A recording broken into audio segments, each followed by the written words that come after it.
안녕하세요. 김영감입니다. 파이썬 초보 탈출 8번째 강의입니다. 이번 강의에서는 이미지가 포함된 GUI를 만드는 방법에 대해서 배워볼 겁니다. 그리고 가위바위보의 결과를 위해서 랜덤 값을 받아오는 방법을 간단하게 배우게 될 겁니다. 이번 강의 결과물입니다. 보시는 것처럼 귀여운 이미지들을 사용해서 컴퓨터와 가위바위보 게임을 할 수 있는 프로그램이고요. 아래쪽에 있는 가위바위보 이미지 중 하나를 선택하면 1초 뒤에 컴퓨터와의 대결 결과를 알려주는 프로그램입니다. 이번 강의는 이미지를 GUI에서 어떻게 활용할 수 있는지에 대한 내용인데요. 코드상으로 추가된 내용은 많지 않지만 생각보다 GUI가 풍성해지는 느낌을 받으실 겁니다. 원활한 강의 수강을 위해 네이버 카페 가입 안 하신 분들은 가입 부탁드립니다. 그리고 샤이 키명감이 너무 많은 것 같습니다. 제발 구독하고 봐주시길 부탁드립니다.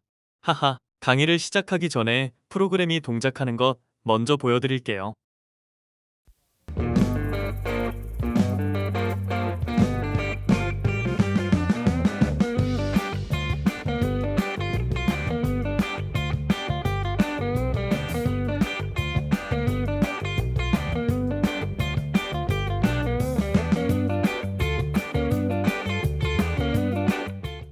우선 이번 강의에서 사용하게 될 패키지들을 소개해드리겠습니다. 그동안 강의에서 다 배웠던 내용이죠. 제 강의는 시리즈 형태로 만들어지기 때문에 이전 강의들을 모두 보고 오셔야 이해를 하실 수 있을 겁니다. 티킨터는 GUI를 만들고 제어하는 기능을 가진 패키지이고, 스레딩은 스레드를 만들고 제어하는 패키지입니다. 타임은 시간과 관련된 패키지인데요. 우리는 이 패키지에서 슬립 함수만 임포트해서 사용했습니다. 이번 강의에서도 슬립 함수만 사용을 할 겁니다. 마지막으로 랜덤 패키지를 사용할 건데요. 이 패키지는 주어진 조건 아래에서 랜덤한 결과를 생성하는 기능을 가지고 있습니다. 사실 이 랜덤이라는 키워드 하나만으로도 강의를 준비할 수 있는데 그렇게까지는 안 할 거고요. 그냥 만들어져 있는 함수를 잘 가져다 쓰는 정도로만 알려드릴 겁니다. 자, 오늘도 힘차게 스크립트를 함께 만들어 봅시다. 우선 우리가 사용할 패키지들을 임포트 시켜주시고요. 아래 리스트를 하나 만들고 값을 넣어줍니다. 이 리스트는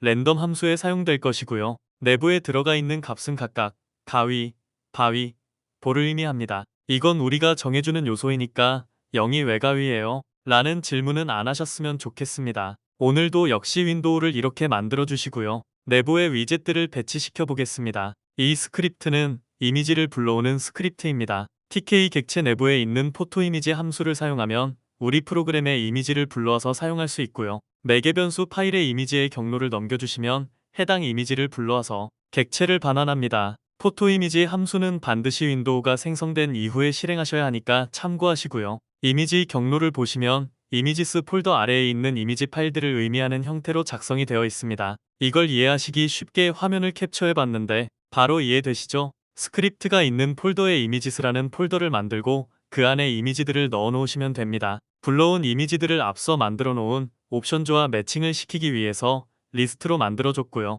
순서를 보시면 이미지스 리스트의 인덱스가 각각 가위바위보와 매칭이 되는 것을 알 수 있습니다. 이미지를 모두 별도의 변수에 저장하고 그것들을 개별적으로 사용할 수도 있는데요. 이렇게 리스트 형태로 만들어 놓으면 스크립트 구조를 설계하는데 상당한 이점이 있습니다. 그러니 이런 방식으로 작성하는 것에 익숙해지도록 연습을 많이 하시기 바랍니다. 앞서 불러온 이미지를 화면에 표시할 수 있는 요소 중 하나는 라벨입니다. 기존에는 이렇게 라벨을 생성할 때 텍스트 매개 변수에 값을 넘겨줬습니다. 그런데 이미지를 추가할 때에는 이 텍스트 매개 변수 대신에 이미지 매개 변수에 이미지 객체를 넘겨주시면 됩니다. 프로그램을 처음 실행했을 때 이렇게 둘 다 가위를 표시해주기 위해서 이미지스 리스트의 0번째 요소를 매개 변수로 넘겨준 것이고요. 바위나 볼을 넘겨주셔도 상관없으니까 여러분 취향에 맞게 바꿔보시기 바랍니다. 여기 이 부분은 라벨 객체를 만들고 그리드 함수로 프로그램 화면에 배치하는 스크립트입니다. 그런데 뭔가 익숙한 형태가 아니죠? 우리는 원래 이렇게 라벨 객체를 만든 다음에 이 객체를 사용해서 그리드 함수를 호출했었습니다. 그런데 이걸 위해 작성된 것처럼 한 줄로 작성하실 수 있습니다. 여기서 개념적인 부분에 대해 설명을 드려야 하는데 최대한 간단하게 설명을 드려볼게요. 이 스크립트에서 생성된 객체는 메모리 공간에 저장됩니다. 그리고 그 메모리 공간에 주소를 저장하는 공간을 추가로 만들고 그 공간을 변수와 연결시킵니다. 그리고 객체에 접근할 때 이 주소를 기반으로 접근하도록 만들어져 있습니다. 이때 우리는 한 가지 정보를 인지해야 합니다. 객체를 만들었을 때 저장은 메모리 공간에 하고 사용은 주소를 가지고 한다는 것이고요. 이렇게 작성하면 메모리에 저장되어 있는 객체의 주소를 별도의 변수에 저장하지 않고 바로 활용한다는 의미가 됩니다. 대신에 객체가 저장되어 있는 공간에 주소를 저장해 놓지 않았으니 추가적인 활용은 안 되니까 이 점은 기억하셔야 합니다. 이거 좀 어렵죠? 설명하는데 내용이 너무 부족하다는 생각이 계속 드는데요. 우선 이렇게 사용하는 것이 어떤 의미를 가지는지에 대해서 설명을 드렸으니까 대충 그렇구나 하시고 이렇게 사용을 우선 하시고요. 개념적인 부분에 대한 추가적인 내용은 따로 강의를 만들어 볼 테니 구독해 놓으시고 기다려 주시면 좋겠습니다. 자, 이제 여기까지 다 작성하셨죠? 그럼 다음으로 넘어가겠습니다. 화면에 표시될 라벨들을 이렇게 추가해 줍니다. 그리고 버튼을 이렇게 만들어 주시면 모든 GUI 요소가 추가되었습니다. 이제 프로그램의 동작을 담당하는 함수를 만들러 가야 합니다. 그런데 여기 익숙한 네이밍이 보이시죠? 커맨드에 있는 create handler 라는 함수의 핸들러가 의미하는 게 무엇인지 강의를 열심히 보신 분들은 아실 겁니다. 이번 강의에서도 함수를 반환하는 함수를 만들게 될 것이고요. 반환되는 함수에서 사용할 매개 변수를 각각 0, 1, 2로 넘겨준 겁니다. 이번 강의에서는 총 3개의 함수를 만들어 볼 겁니다. 플레이스레드 함수가 메인 기능을 하는 함수이고요. 플레이 함수는 플레이스레드 함수를 새로운 스레드에서 실행을 시키는 함수입니다. 마지막으로 create handler 함수는 플레이 함수를 실행시키는 핸들러 함수를 만들고 반환하는 함수입니다. 이번 강의에서는 3개의 함수를 만들었는데요. 이걸 2개로 줄일 수도 있습니다. 그런데 역할을 명확히 구분짓기 위해서 3개로 만들었고요. 개발을 하시다 보면 함수의 역할이 명확하게 구분되고 기능별로 세분화해서 스크립트 구조를 설계하시는 것이 필요합니다. 그런 맥락에서 여러분들께 보여드리기 위해서 기능별로 나눠서 구현을 했습니다. 우선 크리에이터 핸들러 함수를 이렇게 만드시면 됩니다. 단순히 플레이 함수를 실행시키는 역할을 하는 함수를 만드는 것이라서 내용은 간단합니다. 내부에 핸들러 함수를 만들어서 반환해 주시면 되는 것이고요. 이렇게 반환되는 함수는 버튼에 커맨드 매개 변수로 넘겨주게 됩니다. 다음으로 플레이 함수입니다. 스레딩 패키지의 스레드 함수를 사용해서 플레이 스레드 함수를 실행하는 스레드를 생성해 줍니다. 여기서 한 가지 새로운 요소가 추가되었는데요. 플레이 스레드 함수는 매개 변수로 값을 넘겨받아야 되고요. 스레드 함수를 사용해서 다른 함수를 실행할 때 매개 변수를 넘겨주기 위해서는 보시는 것처럼 args라는 매개 변수를 활용해서 넘겨주실 수 있습니다. 이때 주의하실 점이 있는데요. 넘겨주는 매개 변수는 투플 형태만 가능합니다.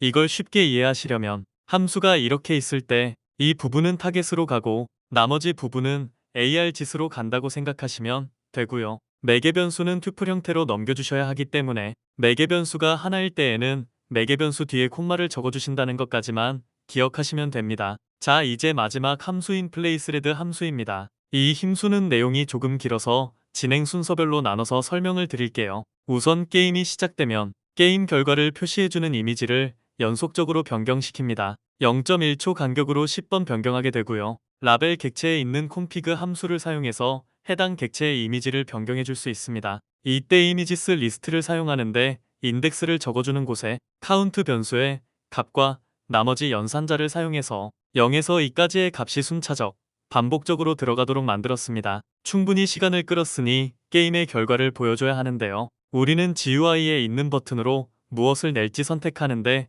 컴퓨터는 뭘 낼지 못 정했죠. 컴퓨터가 무엇을 낼지는 여기 랜덤 모듈 내부에 있는 초이스 함수로 결정할 수 있습니다. 이 함수는 리스트를 매개 변수로 받고요. 매개 변수로 넘겨받은 리스트 내부의 값들 중 하나를 랜덤으로 선택해서 그 값을 반환하도록 만들어져 있습니다. 우리는 옵션을 넘겨주는데 여기에 가위바위보 각각의 매칭되는 숫자가 들어있죠. 그래서 이 함수 실행 결과를 컴퓨터가 무엇을 냈는지에 대한 값으로 활용할 수 있는 겁니다. 버튼을 눌렀을 때 매개 변수로 받아오는 유저 초이스 값과 초이스 함수로 결정된 컴퓨터 초이스 값을 비교해서 누가 이겼는지 판단하는 부분입니다. if에 무승부가 발생하는 경우를 주고 플레이어가 이기는 조건을 elif에 주면 나머지 경우는 모두 컴퓨터가 이기는 조건이니까 이렇게 작성할 수 있는 것이고요. 리절트 변수에 누가 이겼는가에 따라서 안내할 멘트를 저장하도록 만들어져 있습니다. 마지막으로 게임의 결과를 표시하는 스크립트입니다. 플레이어와 컴퓨터가